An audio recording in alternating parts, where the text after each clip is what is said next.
Creating this artwork has got me through some hard times. I started doing a lot of painting in the hospital. I was having to do like 5-day-long chemo infusion admissions. I really wanted to create cancer awareness things that I thought looked cool that people would actually want to wear. Katie's passion for art and advocacy has grown with the creation of Katie's Collective. You can find her business at craft fairs in the Reno-Tahoe area. And she's on Etsy, where she's had about 4,000 mail orders. Her infectious positivity radiates as she tells her own cancer journey, combating Ewing sarcoma, cancerous tumors that usually affect the bones of about 200 to 250 young people a year. When I was 17 years old, I was diagnosed with Ewing sarcoma, which is a rare type of childhood bone cancer. I was halfway through my senior year. Soccer was my life. That part of my childhood was robbed from me, and it was really hard seeing my peers continue living their life, doing all the senior high school activities while I was in the hospital. Through my 5 years of going through cancer treatment, I've had 82 blood transfusions, 105 doses of radiation to different parts of my body. I've had about 15 surgeries. I've gone through a stem cell transplant. I've lost my hair 4 separate times now. Probably done, I don't know, probably 45 plus rounds of chemo. This design was kind of inspired by me wanting to create something that showed like all of the cancer awareness ribbon colors. This design is probably one of my favorite ones. The gold ribbon represents childhood cancer, and then the olive branch represents hope and victory, and the lavender represents beauty and grace. Through my treatment, I have gotten a lot of flower bouquets and arrangements. My mom actually had the idea to start drying some of these flowers, and I started creating artwork with these flowers that people had given me throughout my treatment. Usually stem cell transplants are given to people who have blood cancers like leukemia or lymphoma, so it's kind of new to do it for someone who has a solid tumor. I went to Stanford and had my stem cells harvested, and we did a final set of scans and saw that my cancer had grown a lot.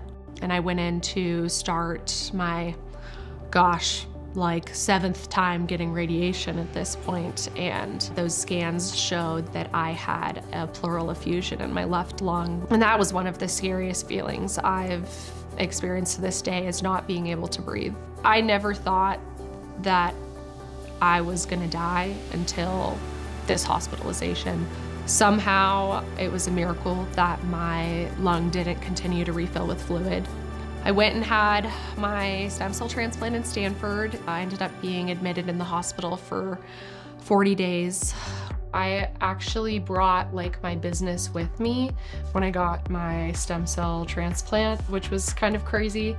So part of my room, I had like a table set up with all my stickers and pins and badge reels, and it was cool because I think I've sold like at least something to every nurse in the like children's hospital at Stanford.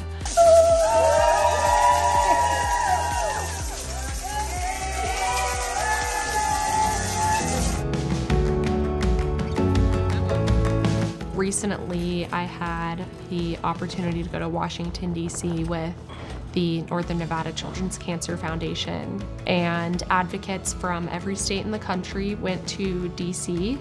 and spoke to the representatives about certain bills and the change that we would like to see in the childhood cancer community. Some of that was about increased funding for research, and some of it was also for collecting data around the country that can be shared to further research for childhood cancer. I've been extremely passionate about advocacy, especially because I have such a rare childhood cancer. When you are first diagnosed with Ewing sarcoma, there is a set treatment protocol.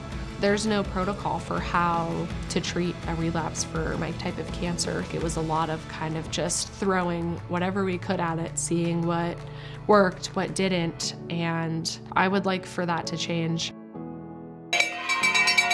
Then most recently, I just rang the bell and we celebrated being hard to kill. I was the first person to get a transplant for Ewing sarcoma in Stanford. Katie's kind of like she's my Taylor Swift right now, to be honest. That fangirl feeling. I am a fellow transplant survivor. I am 19 years out, and I heard her story and was just touched by it and really wanted to come and meet her and support her business.